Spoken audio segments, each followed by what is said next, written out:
है। लेकिन आज की मीटिंग के बाद मामलात कुछ बेहतर हो सकते हैं और लगता है ऐसा कि मामलात बेहतर होने की तरफ जा रहे हैं, because at the end of the day your enemies is your friend. आपके दुश्मन का दुश्मन आपका दोस्त होता है। तो इट मींस कि अमेरिका इस टाइम तंग कर रहा है भारत को, और चाइना ये चाहता है कि एक तरह से जो है वो भारत को अपनी तरफ लेकर आए ताकि मामलात दोनों कंट्रीज के बहुत बेहतर हो। अगली बात यह है कि एक साहब है, इनका नाम है मनोज केरवा रामी साहब। मनोज केरवा रामी साहब है, ये साइनो इंडिया रिलेशनशिप्स के एक्सपर्ट हैं at Taxila institute think tank in Bangalore. एक टेक्सला इंस्टीट्यूट है बैंगलोर में, भारत के शहर में, जो कि बहुत बड़ा आईटी हब भी है। उसमें एक साहब होते हैं, उनका नाम है मनोज के रामी साहब। ये साइनो इंडिया यानी चाइना इंडिया के रिलेशनशिप्स पे हिस्टोरिकली ये एक्सपर्ट हैं। तो इन साहब ने एक बड़ा इंपॉर्टेंट कल बयान दिया है, जब इनसे इंटरव्यू लिया गया। इन साहब ने कहा कि both India and China are engaging in what is likely to be a lengthy and fraught process of defining a new equilibrium in the relationship। इन साहब ने एक बड़ी अच्छी बात की, इंपॉर्टेंट बात की। उन्होंने कहा कि भारत और चाइना अपने रिलेशनशिप को एक नए अंदाज में लेकर आना चाह रहे हैं, कि क्योंकि माजी में इन दोनों कंट्रीज के ताल्लुकात इतने अच्छे नहीं रहे। पिछले तकरीबन 60 साल से इन दोनों कंट्रीज के ताल्लुकात में टेंशन आई हैं, खासतौर पर बॉर्डर्स को लेकर। खासतौर पर चाइना की जो मिलिट्री प्रेजेंस है बॉर्डर पर वो बहुत ज्यादा है, और भारत इससे हमेशा डरता है। तो इन मनोज साहब के मुताबिक ये रिलेशनशिप माजी की एक तल्ख यादों की वजह से आने वाले वक्त में भी फ्रेजाइल ही रह सकते हैं, जो मैं आपको ऑलरेडी बता चुका हूं कि ये मामलात बेहतर होना मुश्किल है। अगली बात यह कि मनोज साहब कहते हैं कि I think the Modi Xi meeting, the prime minister Modi of India and Xi Jinping of China's meeting is likely to retreat the commitment to continue along the plan with border government to government and people to people engagement. तो कहने का मतलब यह कि इन साहब मनोज साहब के मुताबिक जो मीटिंग है मोदी साहब की, ये बेसिकली जो है वो broader government to government and people to people engagement के लिए है। जो बॉर्डर डिस्प्यूट है वो रहेगा। भारत एक तरह से पीपल टू पीपल कनेक्शन चाहता है। भारत ये चाहता है कि पीपल टू पीपल लोग एक दूसरे के साथ एक दूसरे को समझें, एक दूसरे को अंडरस्टैंड करें डिप्लोमेटिकली, एंड फाइनली जो है भारत अपने ताल्लुकात को बेहतर कर ले चाइना के साथ। और उसके बाद जब दोनों कंट्रीज के दरमियान एक ट्रस्ट आएगा, तो उस ट्रस्ट के बाद ही दोनों कंट्रीज जो है वो एक दूसरे के अगेंस्ट डिसएंगेज होंगे, एंड फाइनली दोनों के ताल्लुकात बेहतर होंगे। अब मैं आपको बताऊंगा कि चाइना भारत से क्या डिमांड कर रहा है और भारत चाइना से क्या डिमांड कर रहा है। बिकॉज देखिए, चाइना भी कुछ ना कुछ डिमांड कर रहा है भारत से, और भारत भी कुछ ना कुछ चाइना से कर रहा है। ये लेन देन का जो एक प्रोजेक्ट है, प्रॉफिट लॉस की जो एक मीटिंग है, ये मीटिंग एक बड़ी इंपॉर्टेंट है। आप लोग प्लीज अपने सवालात भी करते रहे। ओके, चाइना ये चाहता है कि बॉर्डर पे हॉस्टिलिटी ना हो। चाइना ये चाहता है, सॉरी पहले मैं आपको बताऊं भारत क्या चाहता है। देखिए, भारत चाइना से ही चाहता है, क्योंकि पहले हम भारत की बात करेंगे फिर हम चाइना की बात करेंगे। भारत चाइना से ही चाहता है कि जो बॉर्डर पे हॉस्टिलिटीज हैं, चाइना अपनी फौज को कभी भी भारत के अंदर भेज सकता है, इसका भारत को डर लगा रहता है। तो चाइना इस तरह की कोई इंडिकेशंस ना दे। चाइना अपने फॉरवर्ड बेसिस जो है वो जो बना रहा है लद्दाख के इलाके में या हिमालयाज पे अपने फॉरवर्ड बेसिस बना रहा है, वो बेसिस ना बनाए, क्योंकि अगर चाइना अपने फॉरवर्ड बेसिस बनाएगा लद्दाख पे, तो फिर भारत को भी अपने फॉरवर्ड बेसिस बनाने पड़ेंगे और एक तरह से कन्फ्रंटेशन हो सकती है। तो भारत चाहता है कि फॉरवर्ड बेसिस ना बने, दोनों कंट्रीज डिफेंस पे ही रहे, फॉरवर्ड पोजीशंस पे ना आए। बट भारत चाइना को कहता है कि एलएसी पे इस तरह का कोई मसला ना हो।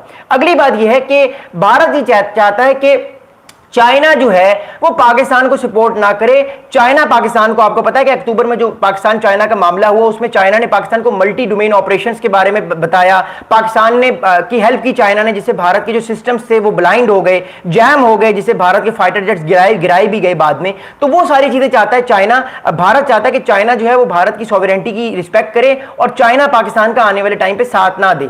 अगली बात यह है कि भारत ये चाहता है कि सी पैक पे जो चाइना इन्वेस्टमेंट्स कर रहा है वो चाइना इन्वेस्टमेंट्स ना करे। भारत का यह मौकिफ है कि सी पैक जो है वो गिलगित से गुजर रहा है, तो गिलगित भारत कहता है उसका हिस्सा है, लेकिन पाकिस्तान कहता है कि नहीं, Gilgit is integral part of Pakistan. तो भारत जो है वो गिलगित की वजह से कह रहा है, क्योंकि ये सी पैक काशगर से स्टार्ट होता है, काशगर के बाद गिलगित बल्तिस्तान शुरू हो जाता है, फिर बलोचिस्तान तक ये गेम जाती है।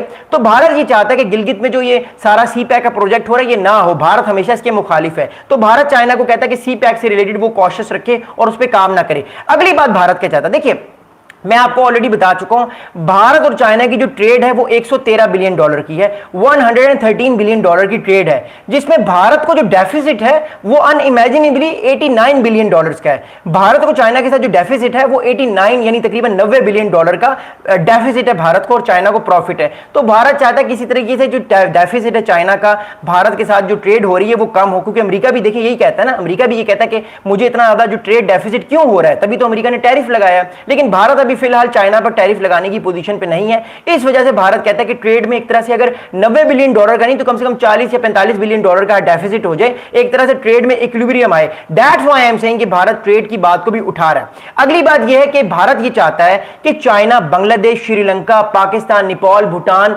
और मालदीव में अपना इंफ्लुएंस कम करे, क्योंकि भारत 2015 से पहले अगर आप साउथ एशिया का नक्शा देखेंगे तो इन सारे कंट्रीज पे जो इंफ्लुएंस था पाकिस्तान को छोड़ के वो भारत का था। भूटान के जो प्रेसिडेंट होते थे वो जब भी हलफ लेते थे वो सबसे पहले भारत का दौरा करते थे, ये ट्रेडिशन थी। इस ट्रेडिशन को पिछले साल नेपाल के प्रेसिडेंट ने तोड़ा, जब वो फर्स्ट टाइम पहला दौरा उन्होंने भारत का नहीं किया, पहला दौरा उन्होंने बीजिंग का किया। तो एक तरह से द थिंग इज दैट आने वाले दिनों में आपको ये चीज नजर आएगी कि सारे जो मामला आते हैं खासतौर पे बॉर्डर सिक्योरिटी को लेकर, खासतौर पे साउथ एशिया को लेकर, उसमें भारत चाइना को ये कहता है बार बार कि आप हम्मन टूटा पोर्ट ना बनाएं, आप मोहम्मद मुइज़ू साहब जो मालदीव के प्रेसिडेंट हैं उनकी तरफ आप पिवट ना करें, आप जो सर्कल ऑफ पैरल ना बनाएं, मेरे इर्द गिर्द आप बेसिस ना बनाएं, क्योंकि चाइना इंडो पैसिफिक अरेबियन सी से लेकर बे ऑफ बंगाल तक चाइना अपने मिलिट्री बेसिस बनाना चाहता है, पाकिस्तान भी उसमें चाइना के साथ है, तो भारत इसे प्रोवोक होता है। तो यह भी एक बहुत बड़ा सिक्योरिटी का मसला है जिसकी वजह से भारत बार बार भारत क्वाड में क्यों आया है?